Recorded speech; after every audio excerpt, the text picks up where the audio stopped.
I have seen the hand of God. And one might say it was a Christmas miracle. Every year we did Christmas with my mom's side of the family, and we would always do something on Christmas Eve. It wasn't an actual Christmas Day event, it was a Christmas Eve event. So when I was about the age of 15, we were doing our annual Christmas Eve event, and we were just like up in the mountains. My cousins that happened to live nearest to where we were having the event had actually been up to this canyon and this cabin area either the day before or the week before, I can't quite remember. And they had found an area that was essentially a bowl. There were trees surrounding it, and then there was just this bowl that was just fresh powdery snow. So when they got there and it was fresh powdery snow, they sledded down it and they built a big jump. And they were showing us videos of them hitting this jump on these inner tubes, and they were getting air. They would bail and they would crash and they would land in this fresh powder, and it was super fun. So us cousins were like, heck yeah, get me in on that action. I want to launch myself off of a ramp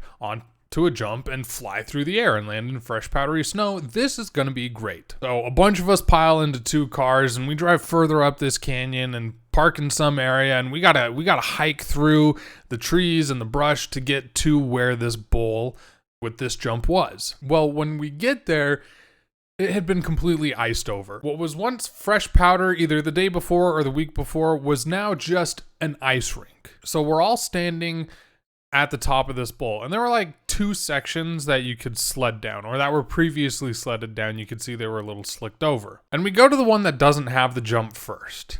And we're sitting there like, well, this is pretty icy. Should we try it? And I'm like, you know what? I'll just jump on a tube. I'll run down it. Hop on my tube and I'm bouncing my way down this thing. And eventually I fall off and just slide out. And it hurt. Not an enjoyable experience. I essentially fell onto ice and just slid on bumpy ice till I got to the bottom of this hill. Well, in my decision-making process and my run down that hill, my other cousin went to where the actual jump was. And they were scoping it out and they were looking at it. And I come trudging back up and I'm like, guys, I don't know. I wouldn't suggest it. That hurt. Well, one of my cousins, who about 2 to 3 years older than me, he decides, hey, I'll do it. I'll give it a go. Let's try it.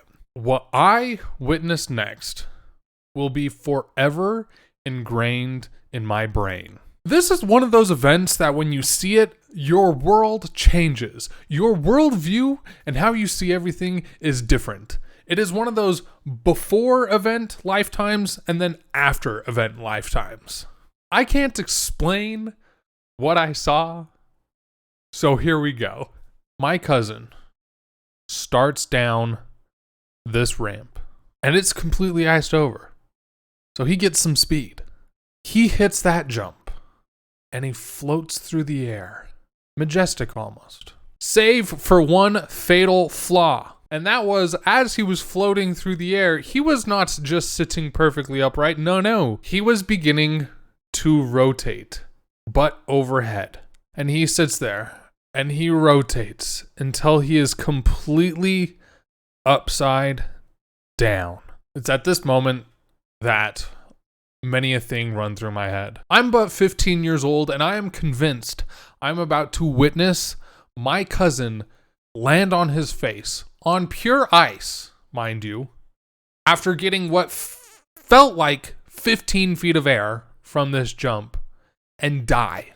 And at that moment, I'm sitting there witnessing this, and I'm going, though I walk through the valley of shadow of death, I fear no evil. For thou art with me, thy rod, thy staff, they comfort me. He stopped rotating. He's completely upside down, going through this arc. I will never be the same. But out of the heavens comes the hand of God, and he cradles my cousin and says, not today, child, it is not your time to die. You still have many a thing on this earth to accomplish. And the hand of God takes my cousin from upside down, more than halfway through his arc at this point, and flips him back over, tube side down. My cousin lands perfectly flush on the tube. It absorbs some of the impact, not all of it, we'll be honest, but it absorbs the impact and it explodes! The tube shredded to bits. The noise echoing through this bowl, through the canyon. I'm pretty sure people at the parking lot thought that a gunshot went off. I'm sitting there stunned.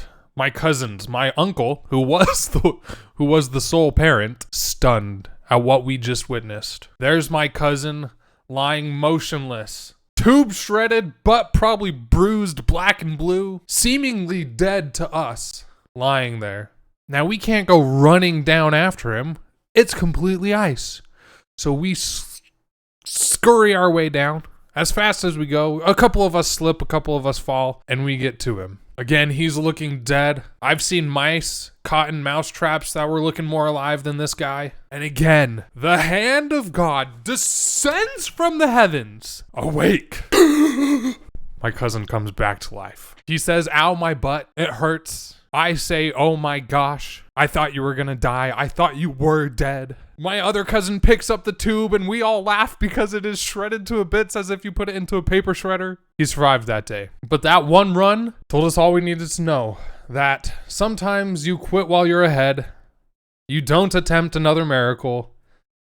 And we all made our way to the parking lot. Well, we're hiking back the way we came, and we all get to the car, and everyone's accounted for, and my cousin's butt is incredibly sore, so he was having a kind of rough time walking. And we look around, and we're like, where's so-and-so? It happened to be the younger brother of said cousin who had the hand of God save his life. Where's he? Well, great.